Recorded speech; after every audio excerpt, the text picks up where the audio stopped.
Hello friends, मेरा नाम है डॉक्टर डिम्पल और आप देख रहे हैं YouTube channel doctor support. Friends, आज जिस होम्योपैथी मेडिसिन की मैं आपको जानकारी देने वाली हूँ उसका नाम है बेसिलिनम।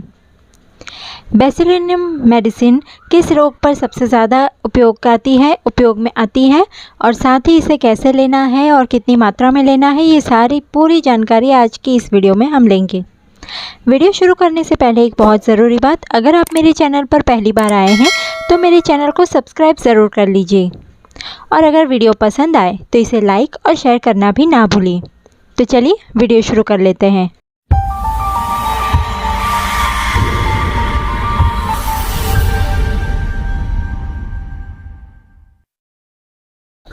तो चलिए अब जान लेते हैं बेसिलिनम का एक छोटा सा इंट्रो जान लेते हैं कि बेसिलिनम एग्जैक्टली यूज़ किस चीज़ के लिए होती है। तो बेसिलिनम औषधि जो है वो अनेक प्रकार के रोगों को ठीक करने में बहुत ही ज़्यादा इफ़ेक्टिव है,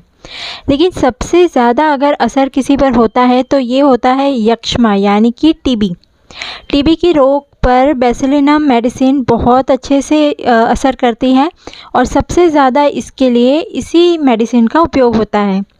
बेसिलिनम औषधि यक्ष्मा टीबी रोग को ठीक करने में अत्यधिक लाभकारी होती है। इसके प्रभाव से अगर शरीर में बनने वाले जो भी अधिक मात्रा में जो बलगम होते हैं उसे ठीक करता है ये। इस औषधि के प्रयोग से फेफड़ों में वायु जो होता है वो अधिक मात्रा में पहुंचने लगता है, जिससे कि खून में बनने वाले दूषित द्रव्य बाहर निकल जाते हैं और फेफड़ों की जो वायु कोष्ठ होती है वो खुल जाती है, जिसके कारण फेफड़ों में वायु अधिक मात्रा में जाने लगती है और धीरे धीरे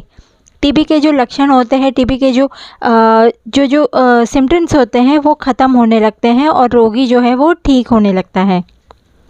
बेसिलिनम औषधि का जो विशेष प्रभाव जो होता है वो तब पड़ता है जब रोगी के शरीर में पीप टाइप थोड़ा सा पतला सा कफ अगर अधिक मात्रा में बनने लगता है और रोगी जो होता है उस व्यक्ति के शरीर में पीप अधिक मात्रा में बनने से रोगी के जो सांस लेने में जो उसे कठिनाई होती है और पीप जो है वो उसकी सांस नली में भर जाती है, जिसकी वजह से उसको सांस ठीक से वो ले नहीं पाता है, उसे बड़ी परेशानी होती है सांस लेने में। तो ये जो लक्षण होते हैं वो टीबी के होते हैं। तो इस तरह के लक्षणों पर ये मेडिसिन बहुत अच्छे से वर्क करती है। बलगम के रूप में निकलती रहती है। कई लोगों को आपने देखा होगा कि उसे पूरे दिन नाक में से एक तरह के छोटी मतलब थोड़ा थोड़ा बलगम निकलता ही रहता है, वो बार बार बलगम को खींचते रहता है। तो ये भी यक्ष्मा की ही थोड़ी परेशानी होती है। आपको एक बार उसके चेकअप करवा लेना चाहिए जिससे कि इसका कंफर्मेशन हो जाए। ऐसे अगर कोई लक्षण से कोई व्यक्ति ग्रसित होता है तो उसे ठीक करने के लिए बेसिलिनम औषधि ही सबसे ज़्यादा इफ़ेक्टिव होती है, जिसके फलस्वरूप अगर शरीर में पीप का बनना बंद हो जाता है, अगर किसी के शरीर में पीप बन रहा है कंटिन्यूस टीबी के लक्षण की वजह से, तो वो जो है वो बनना बंद हो जाता है और जो ऑलरेडी बन चुका होता है, जो कि शरीर के अंदर ऑलरेडी बलगम बन चुकी होती है, वो भी धीरे धीरे करके इस मेडिसिन की वजह से बाहर निकल जाती है। रोगी को सांस लेने में जो परेशानी हो रही होती है वो भी धीरे धीरे दूर हो जाती है, क्योंकि बलगम शरीर से कम होने लगता है, उसकी सांस नली क्लियर होने लगती है और उसकी वायु जो है वो उसके शरीर में अच्छे से, नाक के द्वारा जो हम सांस लेते हैं वो वायु शरीर में अच्छे से जाता है और उसके जो फेफड़े हैं वो बहुत अच्छे से सांस को खींच सकता है। अगर किसी को टीबी की बहुत पुरानी समस्या है, काफ़ी सालों से, समझिए 5-10 साल 20 साल अगर किसी को हो चुके हैं टीबी का रोग होकर, तो उस पर भी यह मेडिसिन बहुत अच्छे से वर्क करती हैं। इसकी जो मात्रा होती है, इसकी जो क्वांटिटी होती है, इसके आपके रोग के हिसाब से इस क्वांटिटी को लेना होता है। अगर आपका जो रोग है वो बहुत पुराना है, बहुत लंबे टाइम से चले आ रहा है, तो आपको एटलीस्ट 1 mg क्वांटिटी में मेडिसिन को लेना चाहिए ताकि वो लक्षण जल्दी से जल्दी ठीक हो जाए। चलिए अब जान लेते हैं कि शरीर के विभिन्न अंगों में उत्पन्न होने वाले जो अलग अलग जो रोग होते हैं उस पर ये मेडिसिन कैसे असर करती है। सबसे बेस्ट इसका जो रिज़ल्ट होता है वो यक्ष्मा यानी कि टीबी पर होता है, लेकिन साथ ही साथ ये और भी परेशानियों पर भी काम करती हैं। तो और क्या क्या ऐसी परेशानियां होती हैं जिस पर ये मेडिसिन बहुत अच्छे से वर्क करती है, चलिए आइए वो देख लेते हैं। सिर से संबंधित, अगर सर से हमारे जो सिर होता है उससे संबंधित अगर कोई परेशानी हो रही है तो बेसिलिनम औषधि का प्रयोग सिर दर्द के विभिन्न लक्षणों में किया जाता है। जैसे कि रोगी व्यक्ति जो होता है वो बहुत अधिक चिड़चिड़ा होता है, अनुत्साही होता है, किसी भी काम को करने में वो बिल्कुल भी उत्साहित नहीं होता है, जिसके सिर में तेज़ दर्द होते रहता है, गहराई से अंदर से ऐसा लगता है कि बहुत अंदर से दर्द हो रहा है सिर के अंदर, जैसे कोई हथौड़ा मार रहा है या कोई बाल खींच रहा है, ऐसा कोई अंदर से कोई दर्द अगर महसूस हो रहा है उसे। और ऐसे जो रोगी होते हैं उनके सिर पर जैसे किसी ने रस्सी बांध दी हो, ज़ोर ज़ोर से किसी ने उसके सर को टाइट एकदम रस्सी से बांध दिया हो, ऐसा अगर लग रहा हो तो वहाँ पर भी इस बैलिसिनम मेडिसिन को ज़रूर से उपयोग करना चाहिए। रोगी की जो त्वचा होती है वो दांत और पलकों की छाजन अर्थात यानी खुजली और अधिक सिर रोग संबंधित लक्षणों में, यानी कि इसके जो इंसान जो होता है उसे दांत अगर हो जाते हैं बार बार,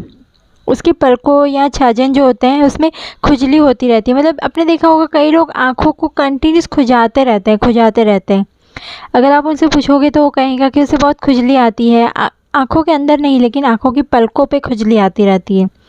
तो वहाँ पर भी इस मेडिसिन का बहुत अच्छे से उपयोग होता है। पेट से संबंधित अगर किसी को कोई परेशानी हो रही है, पेट से रोगग्रस्त होने पर उत्पन्न होने वाले जो विभिन्न लक्षण होते हैं, जैसे कि पेट में दर्द रहना, ऊरू ग्रंथियाँ फूली हुई रहना, आंतों की टीबी होना, भोजन करने से पहले पतला दस्त अगर किसी को हो जाता है,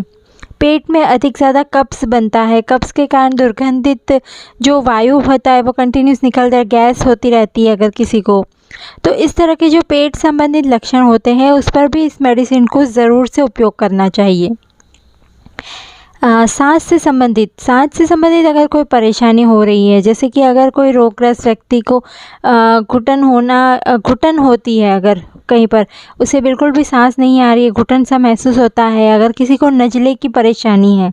सांस लेने में बहुत ज़्यादा परेशानी होती रहती है, अगर किसी को दमे की परेशानी है, बिल्कुल भी मतलब उसको सांस नहीं आती है, या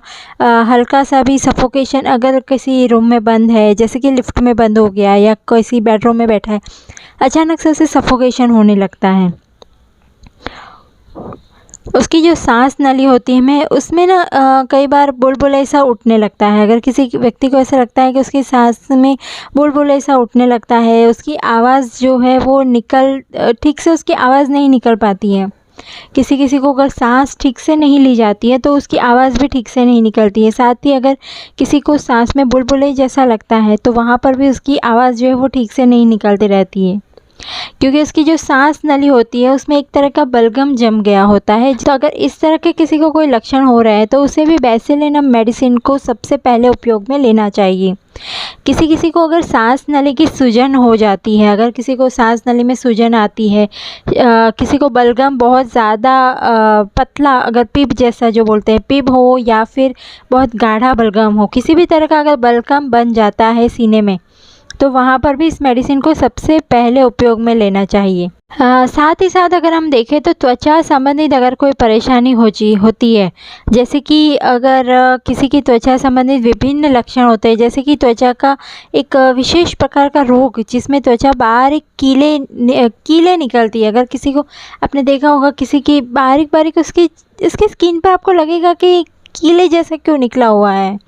तो इस प्रकार के अगर कीले निकलती है किसी की, ये बहुत ही रेयर रोग है, हर किसी को नहीं होता है ये कीले निकलना त्वचा पर, ये बहुत ही रेयर रोग होता है। तो अगर इस तरह की कोई परेशानी होती है तो वहाँ पर भी बैसिलिनम को ही उपयोग में लेना है।